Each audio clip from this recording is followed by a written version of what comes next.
होनहार वीरवान के होत चिकने पात, ये वाक्य अपने में बहुत बड़ी बात प्रदर्शित करता है।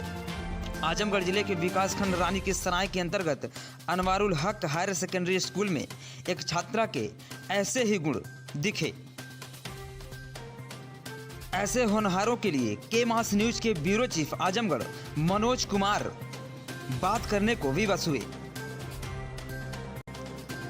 कम उम्र में ही संविधान निर्माता डॉक्टर बाबा साहब के बारे में ज्यादा जानकारी रखने वाली ये छात्रा कितना कुछ कह जानती है बाबा साहब डॉक्टर भीमराव अंबेडकर के बारे में। आइए देखते हैं आजमगढ़ के ब्यूरो चीफ मनोज कुमार से छात्रा की एक खास बातचीत। नमस्कार, मैं हूं मनोज कुमार। आप देख रहे हैं मेरे साथ के मास न्यूज। इस समय मैं मौजूद हूं फरिया एएच पब्लिक स्कूल में, जहां पर हमारे साथ एक होनहार बच्ची जुड़ने जा रही है आपके साथ। आप आइए उनसे जानते हैं क्या वो भारतीय संविधान निर्माता डॉक्टर भीमराव अंबेडकर के जीवनी पर कितना वो क्या आकर्षित की है और क्या अपने अंदर ज्ञान उतार कर लोगों को बाबा साहब डॉक्टर भीमराव अंबेडकर की जीवनी को किस तरह वो बच्चों को बताना चाहती हैं। और जो हमारे भारतीय संविधान निर्माता डॉक्टर भीमराव अंबेडकर ने बच्चियों को और देखते हैं छोटे छोटे बच्चों और सबको एक अलग अलग जगह से एक अलग अलग पंक्तियां उठाकर हक वो उनको पढ़ने का अधिकार दिलाया है और तमाम तरह की उनको हर चीजें जहां पर मौलिक अधिकार, हर बात मैं कह सकता हूं कि जहां पर बाबा साहब डॉक्टर भीमराव अंबेडकर ने सबको समता मानवता का अधिकार दिया है, उस पर आज हमारे साथ एक लोग इस स्कूल से एक बच्ची जुड़ना चाहती है और भारतीय संविधान निर्माता डॉक्टर भीमराव अंबेडकर के बारे में वो आप लोगों के बीच अपनी वाक्य रखेगी। आइए हम जानते हैं। सबसे पहले बन्नी, आपका नाम क्या है? खुशी कुमारी। खुशी कुमारी जी, क्या आप बाबा साहब के बारे में क्या जानती हैं? सर, मैं उनकी पूरी जीवनी जानती हूँ। क्या बताएंगे आप हमारे चैनल के माध्यम से उनको? Yes sir. बताइए। कक्षा 11। अच्छा जी, बताइए क्या आप जानती हैं बाबा साहब डॉक्टर भीमराव अंबेडकर के बारे में, क्या जानती हैं? बोलो सर। जैसे पवित्र गीता और पाक कुरान है, जैसे पवित्र गीता और पाक कुरान है, वैसा ही अपनी भारत का संविधान है। इस देश के संचालन का लिखित विधान है, देश के संचालन का लिखित विधान है, अव्यवस्थाओं को दूर करने का समाधान है। इसमें निहित राष्ट्रीय अखंडता का बखान है, हम भारतवासी का मान सम्मान है।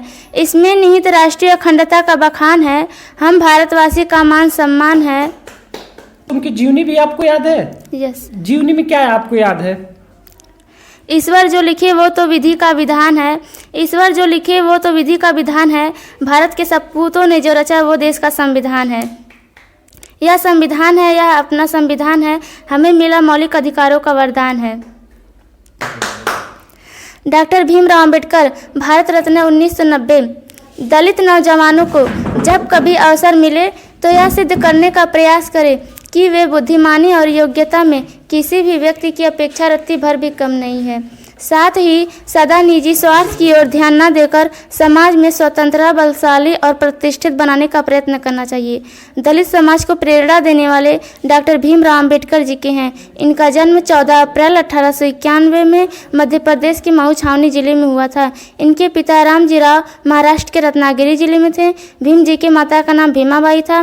डॉक्टर भीमराव अंबेडकर के बचपन का नाम भीम जी था।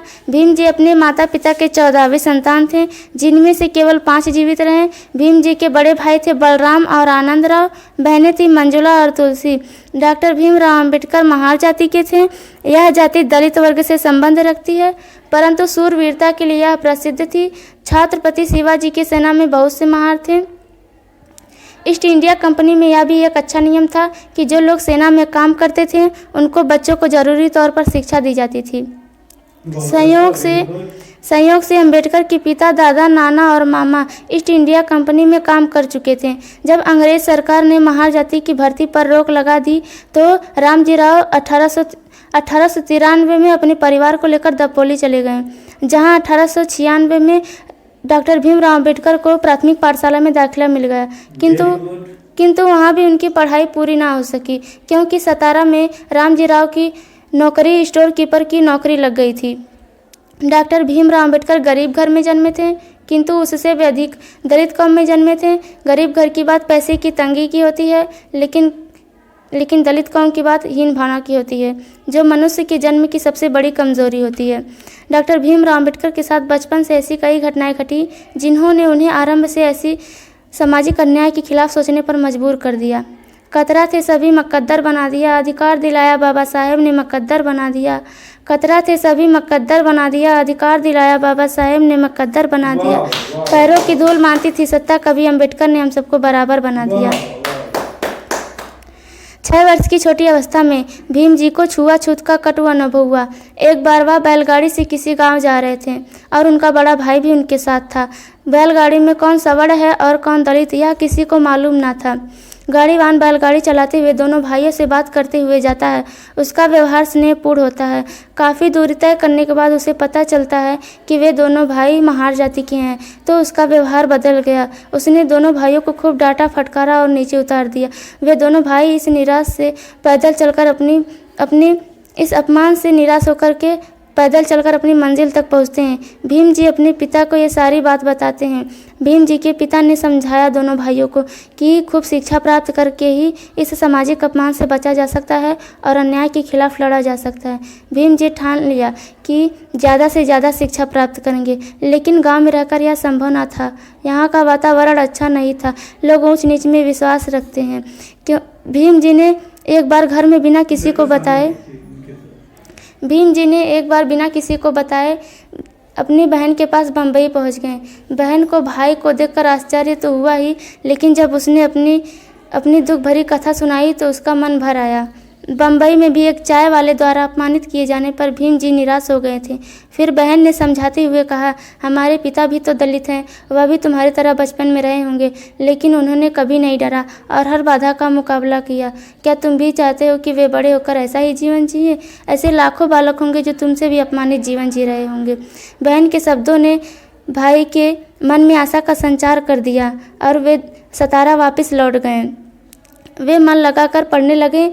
प्राथमिक पाठशाला के अध्यापक भी स्नेह करने लगे। इन्हीं दिनों एक लंबी बीमारी के कारण उनकी माता का देहांत हो गया। माँ की मृत्यु से उन्हें बड़ा आघात लगा, लेकिन उनकी बुआ मीराबाई ने उन्हें संरक्षण दिया। 1904 में रामजी राव की नौकरी समाप्त हो गई। वे अपने परिवार को लेकर बम्बई पहुँच गए।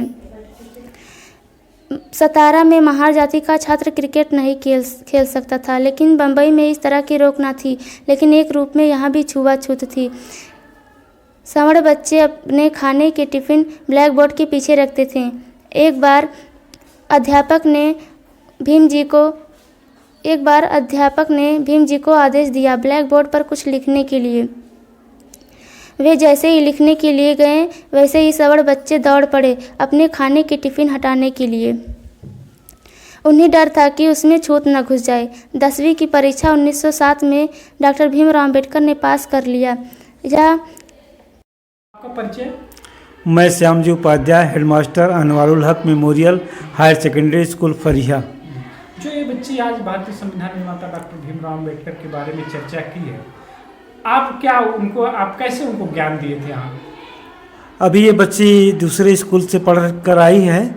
अभी ये नवंबर से जब से स्कूल चालू हुआ है तब से ये नियमित हुई है।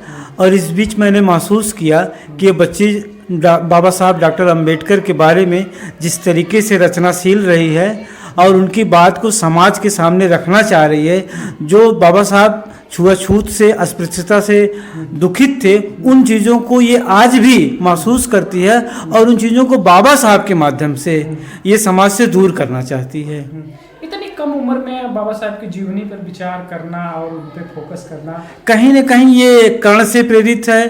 और तुलसीदास की जो रचना है कि जाति पाति पूछे नहीं कोई, हरि का भजा सो हरि का होई, तो उन बातों से इसको प्रेरणा मिली है और ये जात पात को समाप्त करने के लिए उतारू है। यह बहुत ही सुखद है। आप ऐसा नहीं लग रहा है कि आप यहाँ के प्रिंसिपल भी हैं और मैं खास तौर से जानता हूँ कि आप ब्राह्मण भी हैं, और जाति पाति हटाने की बात आप करें, कितनी बड़ी बात आपने कहा, तो इस पर कैसे आपका ये विचार आया? सही बात यह है कि मैं ब्राह्मण कुल में पैदा हुआ, मैं शुद्ध शाकाहारी हूँ, परंतु मैं मानवतावादी हूँ। सबसे पहले यह हमारी बेटी है, ना कि यह दलित है। और जब अपनी बेटियों को हम अच्छा ज्ञान नहीं दे सकते तो हमारा ब्राह्मण होना बेकार है। ब्राह्मण का अर्थ ही है कि वह सबको समान भाव से रखे। तुलसीदास की चौपाई अभी अभी आपने सुना है कि जाति पाति पूछे नहीं कोई, हरि का भजा सो हरि का होय। जो हरि को भजता वही हरि का है, तो यहाँ जात पात की बात ही नहीं है। और विद्यालय में खास तौर से अगर जात पात की बात होगी तो वह विनाश की ओर ले जाएगी, और जो बाबा साहब किसी भी हाल में नहीं चाहते थे। यह भारत का कहीं ना कहीं जो बच्ची बीड़ा उठाई है वो वाकई में बहुत सत्य है, बहुत प्रशंसनीय है, बहुत प्रशंसनीय है। और मुझे पूर्ण विश्वास है, आशा ही नहीं पूर्ण विश्वास है कि यह बच्ची एक दिन मायावती जी के बगल में खड़ी होकर के और उद्गार बाबा साहब के बारे में बोलेगी और पूरा भारत इस बच्ची को सुनेगा।